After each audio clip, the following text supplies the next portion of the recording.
شباب ورجعنا لكم تاني. قبل ايام اعلنت نقابه الصحفيين عن اسماء الصحفيين الفائزين بالجوائز الخاصه بها. احنا في عز شباب قررنا ان احنا نحتفل بيهم ونحتفي معاهم بالجوائز اللي خدوها، ونعرف اكتر عن تفاصيل الموضوعات كمان اللي فازت بالجوائز اللي حصلوا عليها. وضيوفنا ومشرفينا في الاستوديو الاستاذ والكاتب الصحفي محسن لملوم، الصحفي بمجله اهرام الرياضي، وهو الفائز بالجائزه عن حواره مع لاعب كره القدم صاحب الاصول المصريه ستيفان شعراوي لاعب نادي اي سي ميلان الايطالي. اهلا بحضرتك. اهلا بحضرتك. وضيفنا الثاني الاستاذ احمد عبد الفتاح، المصور الصحفي بجريده الشروق، وعن الصوره الشهيره جدا وهي صوره استشهاد اللواء نبيل فرج في فض اعتصام او في احداث كرداسه. اهلا بحضرتك يا فندم. نبيل فراج في احداث كرداسه. والضيفه الثالثه معانا النهارده الاستاذه سوزان عاطف، الصحفيه بجريده المصري اليوم، عن موضوع نار السولار تلتهم رزق البحر. اهلا بيك يا فندم. اهلا بيك. وضيفتنا الرابعه الاستاذه صفاء عاشور، الصحفيه باليوم السابع، عن موضوع لغز اجهاض النساء في عرب ابو ساعد. اهلا بيك يا فندم. مبروك ليكم كلكم يا جماعه الجوائز، ويعني حاجه لطيفه جدا ان يكون معانا 4 ضيوف فايزين ب4 جوائز. هنقعد نتكلم كتير، بس نبتدي بالاستاذ محسن. حضرتك كنت معانا قريب بنتكلم عن الانفراد اللي عملته مع كريستيانو رونالدو. انت فزت بقى المره دي بالجائزه دي، كان الحوار ده السنه اللي فاتت مع ستيفان شعراوي، فكلمنا اكتر عن تفاصيل بقى الحوار ده. رحت ازاي؟ كان برضو في مغامره زي كريستيانو كده وسافرت له ولا ايه الحكايه؟ بالظبط. بس ما كانش طبعا مش زي كريستيانو رونالدو، يعني شعراوي اقل شويه من كنجوميه وشهره من كريستيانو رونالدو. وكان الحوار كان نزل في مارس 2013. تمام. حضرتك عارف ان الجواز يجي عن عام 2013. كنت برضو خدت معاهم، عملت معاهم لينك واتصالات من خلال اداره نادي اي سي ميلان، بس كان وقته قليل، يعني كان حوالي 5 شهور او 4 شهور قبل الحوار. وخدت بالفعل ميعاد وسافرت على اساسه لايطاليا، ورحت في الميعاد المحدد لنادي اي سي ميلان. كان حصل ساعتها دروب. كان الميعاد كان مثلا كان يوم الخميس. انا فاكر ساعتها كان حصلت حاله وفاه في لاحد العاملين في النادي، فاعلنوا الحداد اسبوع، فقعدت اسبوع كامل في ميلان لحد ما ربنا اراد. وهم بصراحه قدروا، احنا قالوا لي ساعتها احنا لغينا كل المواعيد، بس عشان انت وصلت خلاص ميلان فخلاص اوكي هنأجل بس اسبوع واحد، او كان بالظبط 6 ايام، فما كانش عندي مشاكل فقعدت. والحمد لله تم الحوار واتنشر في الاهرام الرياضي في مارس 2013. طيب الحمد لله. ده يخليني اسالك سؤال. في ناس كتير ممكن تكون بتسال، انت عملت مع ستيفان وعملت مع كريستيانو وبتركز على النوعيه دي من الحوارات، هل بتبقى قاصد وانت بتعمل الحوار ده ان لا انا بعمل حوار ياخد جايزه ولا بيبقى الهدف بتاعك انك تعمل حوار حاجه تضاف ليك انت بغض النظر عن انها تفوز بجائزه ولا لا؟ لا اكيد طبعا حواري يضيف لي انا ويضيف للعمل اللي انا بعمله، بيميزني، بدليل ان مع حضرتك دلوقتي وكنت معاكم هنا برضو في ساعه رونالدو. اما الجائزه دي دير يعني مكافاه ربنا لينا، انا طبعا والزملاء واي حد بيفوز، دي بتبقى مكافاه من ربنا، انه ربنا بيكرمك. فبعد عملت الموضوع مثلا بقاله اكتر من سنه ونص، انا موجود بمناسبته مع حضرتك ومتكرم من نقابه الصحفيين انا مع الزملاء طبعا، فدي حاجه مكافاه من ربنا ليا مش اكتر يعني. تمام. هنكمل كلام معاك يا استاذ محسن، بس نروح بقى للاستاذ احمد عبد الفتاح دلوقتي. انت يا استاذ محمد عبد الفتاح، احمد عبد الفتاح، وهنتكلم معاك بقى عن كواليس الصوره دي كانت اثرت في الناس كلها، خصوصا هي كانت كادرات كده كتير قوي، قصه من الاول لاخر، فاحكي لنا اكتر عن الكواليس. القصه نفسه كان بيتكلموا اللي هم هيقتحموا قرداسه عشان طبعا الهجوم اللي كان حصل على الاسم يعني، حصل في ناس استشهدوا كتير. بدا يقول النهارده هيحصل الهجوم، بكره هيحصل الهجوم، فبدا احنا نترقب يا جماعه امتى، لغايه ما عرفنا خلاص ان هو كان بالليل، كان حوالي الساعه 1:30 2 عرفنا اللي هم الفجر هيروحوا يعني هيتم الاقتحام. وكان ده كمان في ايام حظر التجول. ففكره ان احنا رحنا وعقبال لما رحنا لغايه كرداسه. هنقطع بس ماشي، هسيب صوره للزملاء الصحفيين احنا كلنا كنا واخدين ساتر من الكوبري كده. كان دي لحظه العربيه المدرعه دي بتضرب بالمتعدد الرشاش الكبير اللي فوق على اتجاه بيجي منه طلقات الرصاص علينا يعني. طب انا هنا هسالك سؤال قبل ما نتكلم عن تفاصيل الصوره، بما ان جت الصوره دي الصوره. طب خلاص نتكلم عن الصوره ونرجع نسال السؤال بتاعنا. والله الله يرحمه يعني، اللي هو نبيل، كان اول مره اشوفه في حياتي في الوقت ده في المكان ده. فكره احنا طبعا انا ببص لقيت في لواء معدي من ضمن من القوات يعني، فاستغربت ان في لواء نازل في الحاجه زي دي، حاجه تحدي كبير كده. فحتى بيسالني هو بيقول لي انتوا كلكم بقى صحفيين؟ قلت له انا مصور وده زميلي، كان في كذا حد من زمايلنا يعني. فقال لي خلي بالكم من نفسكم، وبدا يتكلم مع القوات بتاعته، يلا يا جماعه انووا الشهاده وخلي بالكم من نفسكم. ما فيش، عدينا الكوبري دي سمعنا ضرب النار فكلنا اترمينا في الارض. فانا تخيلت اللي هو عمل زينا يعني، كل اللي كانوا موجودين من صحفيين او ناس، فلقيته بقى بيتألم، فلقيت الشكل دوت اللي حصل. انت خدت تقريبا لحظه اغتياله من البدايه. هل انت وانت بتصور يعني مجرد سماعك لصوت طالب الدار خلاك تقوم تحاول تلتقط صوره، ولا اللي قطعت التصوير الكادرات كلها ورا بعض دي جت ازاي يعني؟ اول لما سمعنا ضرب النار طبعا ما فيش اي تدريبات على ده، انا لقيت نفسي خلاص يعني فكره اترميت في الارض، ولقيت كلنا نفس اللي حدث او الفكر كان كل واحد. فلقينا اللي هو نبيل طبعا بيتألم جدا، احنا مش عارفين اللي هو اصلا اتضرب ولا لا، عشان الستره ما فيش دم باين لسه. فبدانا خلاص عرفنا اللي هو اتصاب. اول حاجه انا قلت انا اشوف نفسي انا كمان يعني في حاجه حصلت لي ولا لا، انا مش عارف بالظبط. انا مش عارف الدنيا. انا والله عملت فضلت اشوف لقيت تمام خلاص يعني. بدات ارجع بقى اخد ساتر مع زمايلي، كنت انا قريب ليه كمان.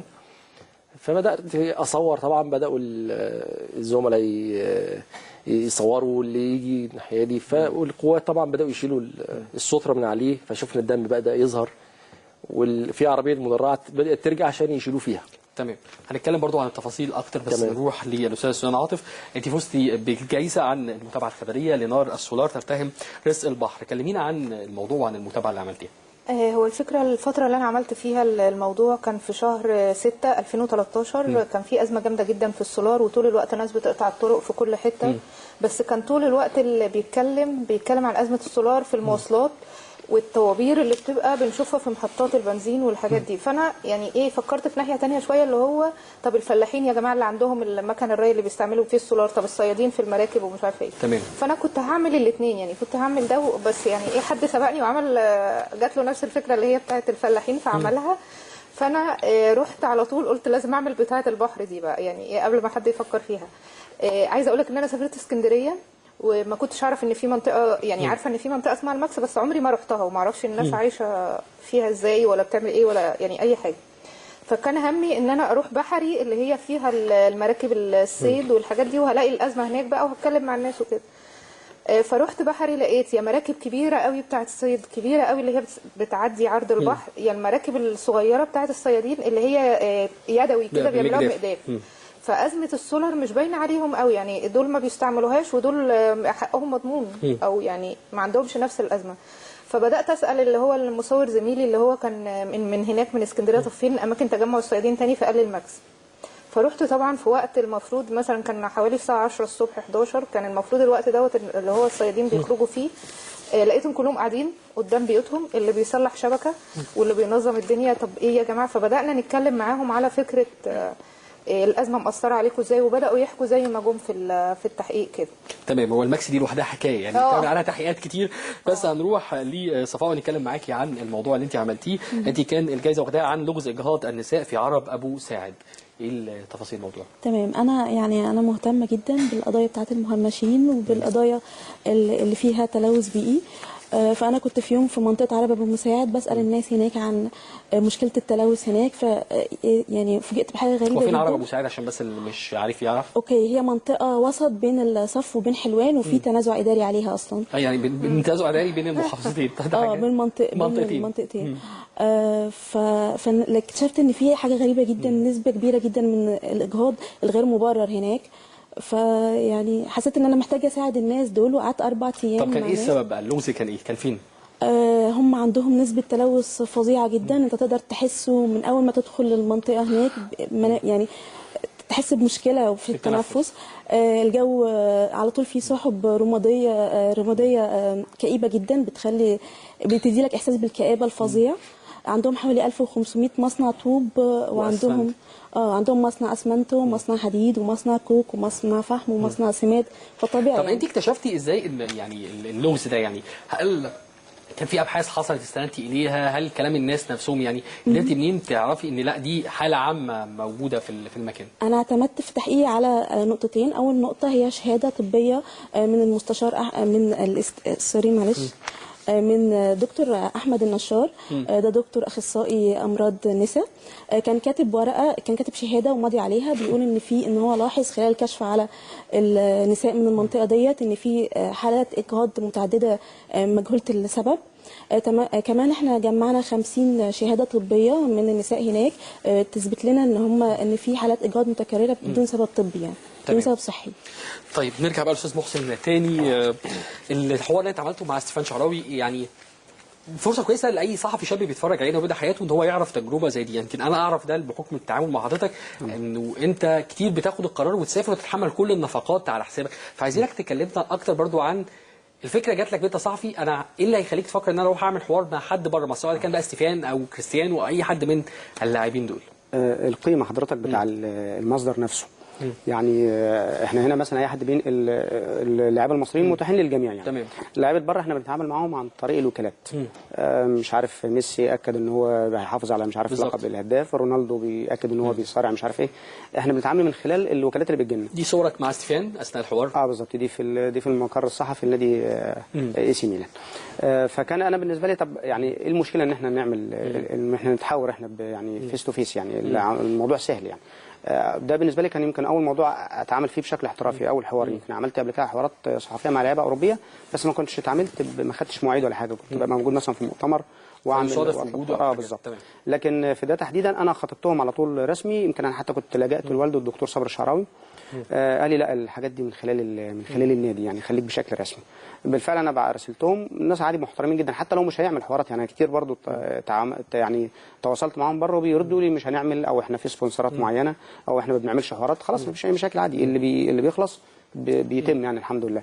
هم يمكن حتى بتلاقي دايما في مشاكل في انديه اوروبا ان بسبب الوقت يعني. حتى الانديه الكبيره زي ميلان زي ريال مدريد برشلونه بتلاقي دايما عنده ارتباطات في الدوري المحلي اللي هو سواء الدوري الايطالي مثلا الاسباني الانجليزي زائد دوري ابطال اوروبا زائد او الاوروبا ليج مثلا زائد الارتباطات المنتخبات نفسها سواء الايطالي طبعا ستيفان شعراوي منتخب ايطاليا طبعا منتخبات طبعا كبيره وانديه كبيره فانت ارتباطاتهم دايما كتيره. يعني قبل ما نسمع الكلام منك كنت متخيل انه عشان تعمل حوار مع لاعب في نادي كبير دي حاجه صعبه، لكن واضح ان الموضوع اسهل من انت تعمل حوار في الدوري المصري. بالظبط، لان في حاله تنظيم وحاله واضحه. هنا الدنيا ماشيه هنا لا العمليه عشوائيه تماما يعني. وبالمناسبه انا مش بلوم بس اللعيبه يعني المنظومه كلها يعني. لا اللعيبه زي اللعيبه ولا الانديه زي الانديه ولا الجمهور زي الجمهور ولا الاعلام زي الاعلام ولا الحكام زي الحكام. ما بلومش حد يعني. هي المنظومه ككل ثقافه الشعب ككل ثقافه الناس يعني مختلفه تماما. هناك طبعا الامور بتمشي بشكل احترافي فلما بتواصل حتى معاهم بيبقى خلاص بيديني بس بالوقت وبالساعه يمكن حتى ثابت وقت محدد ده حتى لما بيقول لي اوكي هدي لك مثلا يوم كذا الساعه كذا اداني مثلا قبلها بحوالي شهر وحوالي 5 ايام. فهو انا خلاص انا حاطط في دماغي اوكي يعني. هو حتى بعدها بيومين قال لي اوكي ولا لا عشان يسجل يعني. اوكي ماشي اوكي حاجه هايله يعني. بالظبط. فشغل احتراف نضيف. نروح للاستاذ احمد. انت كنت بتقول لي ساعات لما ابتدى ضرب النار ابتديت تشوف انت مصاب ولا لا. انتوا كنتوا كلكم نازلين من غير اي سوتر ولا اي حاجه ولا اي حاجه واقيه؟ هو ده الطبيعي. ده الطبيعي. طبعا صحفي مصري. صحفي مصري. طب هل حضرتك ولا النقابه ولا اي حد بيديكوا تدريبات للتعامل مع الظروف اللي زي ديت؟ اي حاجات كانت فتره كانوا المصورين كانوا بيطالبوا بان هم يتصرف لهم سوتر تمام. ده حصل ولا لسه الموضوع؟ والله قالوا في سوتر هتيجي من وزاره الداخليه هتروح النقابه. وطبعا كاعلام طبعا بيبقى في شويه شوك كده وبعد كده الموضوع خلاص مفيش حاجه. طب التدريبات هل تلقيتوا تدريبات قبل كده في النقابه في لجنه تدريب عن مثلا ان انت ازاي تنزل تتعامل مع اطلاق النار في اي حادث اطلاق نار، ولا التجربه هي اللي علمتك ازاي تتعامل معاه؟ والله يعني خلينا اول حاجه في التدريبات يعني استاذ عبير سعدي طبعا كان يعني هي متبنيه الموضوع ده. عملت لنا دوره امن وسلامه واسعافات اوليه برضو ديت فادتنا شويه طبعا. بس على ارض الواقع بقى يعني كل اللي بتتدربه ده كوم وبتتعامل معاه على ارض الواقع ده كوم تاني ده بيتفرض عليك. فانت يعني انا ما اتدربتش قبل كده ان انا ازحف على الارض يعني زحفت على الارض يعني. في حاجات كتيره اتفرضت عليك وانت بتعمل ده. في ضرب نار عليك فانت مش عارف هيبقى ايه اللي يحصل. انا في الوهله الاولى بعد ما حصل ضرب النار ده قلت خلاص شهدت وقلت خلاص يعني اكيد اللي يجي يشوف الكاميرا فممكن يشوف احنا كنا بنعمل ايه او يطلع الصور اللي عليها. وانت نازل ما كنتش متخيل يعني اكيد كنت حاطط في بالك ان ده اكيد هيحصل، ولا التخيل اللي في بالك كان حاجه واللي حصل كان حاجه ثانيه خالص؟ لا اكيد احنا داخلين في مكان كانوا اتعاملوا مع الاسم اتضرب اربجيهات ولا الموضوع ما كانش هزار يعني. فاكيد هيحصل حاجه يعني. لكن ايه احنا الواحد بيتفاجئ يشوف بقى هناك يعني بينزل نشوف على ارض الواقع. بس الواقع بيفرض عليك حدث بيختلف من حد للتاني يعني. لو انا ممكن بره الحدث اقلق اخش لكن الحدث حصل وانت موجود جواه فده ما بيبقاش الرهبه بتبقى مختلفه شويه. تمام. طيب سوزان انت كان الموضوع بتاعك زي ما قلنا في المتابعه الخبريه، فعايزين برضو نوضح للمشاهد اللي بيتفرج علينا يعني ايه متابعه خبريه، يعني ايه اللي بتعمليه، ايه متابعه خبريه؟ متابعة خبرية بيبقى فيه قضية ما مثارة أو موضوع ما، فأنت بتبتدي تعمل له متابعة. بس يعني إيه الفكرة دلوقتي، إن المواقع الإلكترونية أو حتى التلفزيونيات بتطلع الخبر أما بيحصل في وقته، فده بيأثر شوية على الصحف المطبوعة. يعني أنت عندك دلوقتي لو حدث حصل النهاردة بالليل مثلا الساعة 12 هيحصل يعني هينزل في وقته على المواقع الإلكترونية، هينزل على النيوز بار بتاع القنوات كل ده. فالتحدي قدام الجرايد المطبوعه اللي لسه هتنزل الخبر بعد بكره، ان هي تعمل بقى القصه الخبريه اللي خلف الموضوع دوت، تاثير دوت على الناس ايه، يعني تبتدي تبحث تعمل حاجه مختلفه غير ان هي تنزل الخبر زي ما هو كده. تمام.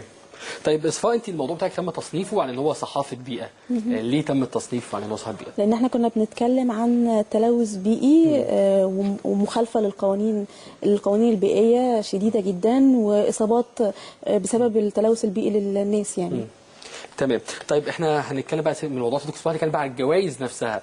تاثير الجائزه نفسها بيفرق مع الصحفي قد ايه؟ دي اول جائزه تاخديها الاول ولا خدتي حاجه قبل كده؟ لا دي اول جائزه. طيب ايه بقى يعني بتفرق معاكي ايه الجائزه اللي انت بتاخديها؟ بتفرق مع الجريده اللي انت شغاله فيها قد ايه كمان؟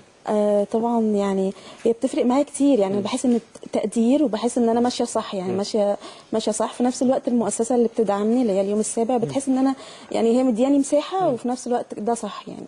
تمام. بتديني صفحات بتهتم بشغلي، وده يعني صح مش غلط. تمام. سوزان، التكريم والجائزه اللي انت خدتيها هل فرق معاكي في حاجه في التوقيت، في الظروف اللي بتعدي بيها كل المؤسسات الصحفيه حاليا؟ انا مش عايزك اقول اكتر من كده فعلا. هو فرق فعلا في التوقيت جدا. انت عارف حاجه كده زي ربنا بيقول لك انت صح كويس، انت ماشي صح، انت يعني كمل في السكه ديت. انت كمان بتفرح ان انت واخد جايزه على موضوع الديسك ما غيرش فيه كلمه، يعني عناوينك، كلامك، زي وصفك، كل حاجه.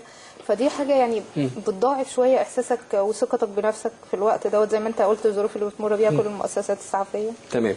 استاذ احمد، يمكن الفتره اللي فاتت كانت فيها مجموعه من الصور الكتير قوي في احداث كتير، فخلت في صور كتير. هل وانت مشارك في المسابقه كنت متوقع ان الصوره بتاعتك هي اللي هتكسب، وتاثير الفوز ده كان عليك ايه؟ انا اول حاجه الجائزه الثانيه حجبت اصلا كمان يعني.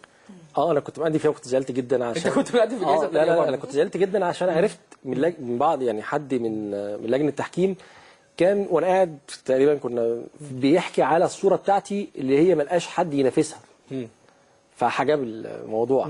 كانت ايه الصوره اللي هي كان احداث وزاره الدفاع اللي هو بتاع حزيمون لما كانوا هناك. كان في اللي هم حاولوا يقتحموا. انت كنت عايز تاخد الجائزتين الاولى والثانيه؟ والله مش عارف ما شاء الله. هو حلو يعني الطموح في ان انا الحمد اخد لله. الجوائز طبعا حاجه مشروع الحمد لله يعني. ربنا كرمني السنه دي اللي هو جائزه مصطفى علي امين، اختاروني كافضل صوره في مصر الحمد لله. وحصلت على جائزه شعب نقابه الصحفيين المصورين المركز الثاني، فالحمد لله يعني فده توفيق من ربنا عز وجل. استاذ محسن، يعني عايز اقول لك انا اتعودت على الحاجات المهمه. يمكن انا عايز اقول لك ان مش عندي احساس ان السنه الجايه كمان الجائزه مضمونه، لان الحوار كريستيانو رونالدو ده يعني من اهم الحوارات اللي ممكن تكون اتعملت السنه دي في 2014 وهي بتخلص خلاص. يعني اتمنى ولسه طبعا لسه السنه ما خلصتش، بس اتمنى ممكن يكون زي ما حضرتك قلت راي حضرتك، ممكن يكون لهم راي ثاني الله اعلم، بس انا بالنسبه لي يعني طبعا في حاجات في حاجات انت خدت الجائزه على خدت جائزه على ستيفان الشعراوي، وانت يمكن فكره انك تعمل حوار مع كريستيانو كمان ده في حد ذاته جائزه، يعني بغض النظر نقابه اعتبرتها جائزه.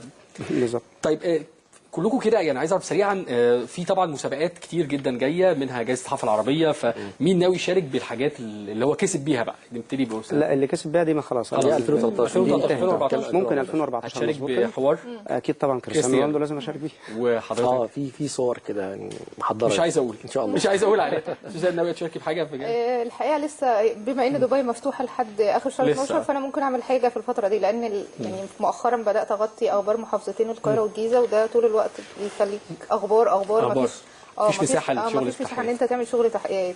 صفاء انت شغاله تحقيقات فايه بس احنا خدناها السنه اللي فاتت، خدنا دبي السنه اللي فاتت اليوم السابع، مش هناخدها السنه دي ما اعتقدش. ليه؟ طيب يعني خليه اول راجل كان عايز وكان عايز ياخد الجائزه الاولى والثانيه، ناخد بالنا ده هو في مسابقه واحده كان عايز ياخد الجائزتين مش مسابقتين ورا بعض. مش ناويه تشاركي يعني؟ لا هشارك، بس هشارك في حاجه غير التحقيقات يعني. ايه بقى يعني؟ ممكن الصحافه التخصصيه اللي هي فيها بيئه ومرأة وحاجات كده. طيب يعني عايز اعرف برضو منكم ايه اللي ينقص الصحفي المصري في الفتره ديت، او ايه اللي محتاجه في الفتره ديت عشان خاطر يقدر يؤدي مهمته بشكل حقيقي في ظل كل الحاجات الصعوبات اللي بيواجهها؟ استاذ محسن، الصحفي الرياضي طبعا يمكن الدنيا عندكم اهدى شويه من يعني احنا يمكن في الوسط الصحفي شويه يعني ما اعرفش، طبعا ممكن يكون اسهل شويه من شغل الزملاء. بس انا عن نفسي يعني ايه ما بقفش كتير عند المعوقات. يعني انا لو مشيت حسب المؤسسات والحراك اللي كلنا بنعاني منه مش هعمل حاجه. انا بجتهد مع نفسي بالظبط. واما ربنا بيكرمني خلاص زي ما حضرتك شفت كده اخدت جايزه، المؤسسه بتقدر ده، المجله عندي بتقدر ده، خلاص انا يعني ايه مهنه الصحافه اسمها يعني دايما يطلق عليها شاقه ومشوقه. هي شاقه بس مشوقه يعني بالظبط. مشوار طويل جدا وبتتعب فيه، بس في النهايه لما بتكسب بتبقى سعيد وفرحان بده يعني. تمام. احمد بصفتك مصور بقى، يعني ايه اللي ينقص المصورين في مصر؟ صحفيين يعني في حاجات كتير، بس يعني فكره ان الامان نفسه، فكره التغطيه بالذات الاحداث اللي بتحصل ديت. بس هي فكره ان الناس طبعا بقى، احنا طبعا المصور الكاميرا دي بالنسبه لهم عدو لكل ما هو متجاوز. ده حقيقي. فزي بقى اللي هو كان مواطن او غير مواطن. ففكره ان الكاميرا دي انا بتجاوز، فالكاميرا دي عدوتي، فاللي ماسك الكاميرا ده عدوي مهما كان بقى ده شغال ايه وكده. فاحنا بنحاول نرصد للواقع، وبحيث برضه عشان ما يحصلش التجاوزات ده. الطرفين بيعتبروا المصور عدو، يعني الايه؟ الطرفين احيانا بيعتبروا المصور عدو، يعني احيانا المواطن والامن، يعني الطرفين بيعتبروا المصور المتظاهر هو المتجاوز، الصحفي. ما انا اكيد الصحفي هو المتجاوز مش هو المتجاوز عامه. هو بيعتبر الكاميرا والمصور هو العدو دي. انا بكشف اللي هو ده تجاوز، ده عمل الصوره ب1000 كلمه. بالظبط. ده حقيقي. ففكره انت مشكله لما تروح عند الطرف ده فيقول لك لا ما تصورنيش، وانا ما تصورنيش انا، صورهم وهم بيضربوا نار، لكن ما تصورنيش انا وانا ما عملتش اي. واحيانا بيبقوا الطرفين متجاوزين. اوكي. طب انا عايز اسالك سؤال، ايه اصعب لحظه بعيدا عن بس سريعا عشان نلحق ناخد كلام سوزان وصفاء، يعني اصعب لقطه انت موقف عشته بغض النظر عن ناس كراسه في اي حاجه زال صورتها في الفتره الاخيره ديت؟ الفتره بتاع اللي هي كان احداث وزاره الدفاع. للاسف انا برضو طلعت فوق سور الجامعه، فبدا يحصل الضرب واحنا مش عارفين ننزل، يعني السور حوالي 4 أو 5 متر. فانا طلعت، لكن انزل دي هنزل ازاي يعني؟ خلاص هيحصل هجوم، فاحنا هيحصل مشاكل. حتى اللي جنبي حد كان مصور فيديو اتصاب في ايده من الحاجات. سوزان، ايه اللي ينقص الصحفيين او ايه اللي محتاجاه الصحافه في الفتره اللي جايه؟ الصحفيين الصحفيين محتاجين تدريب. يعني هم لا ينقصهم الكفاءة، بس هم محتاجين تدريب على حاجات كتيرة، يعني على استخدام وسائل تكنولوجيا حديثة بشكل أكبر. يعني مش معقولة كل الصحفي دلوقتي هيشيل لابتوب وبتاع، محتاج كمان المؤسسة توفر له الوسائل دي. محتاج ان الناس تفهم يعني ايه طبيعة الصحفي، وان هو مش عدو ليهم طول الوقت على فكرة يعني. تمام. صفاء. طبعا قانون الوثائق اللي هو بيتيح المستندات الحكوميه للصحفيين، لان احنا بنتعذب عشان ناخد مستند حكومي. تمام. استاذ صفاء عاشور وسوزان عاطف واحمد عبد الفتاح والاستاذ محسن لملوم، بشكركم جدا على وجودكم معانا النهارده، والف مبروك مره ثانيه على الجوائز، وان شاء الله معانا بقى الجوائز جايه باذن الله ان شاء الله. شباب يعني خلص فقرات، نروح بقى الفاصل ونرجع نكمل فقراتنا السنه. ميرسي.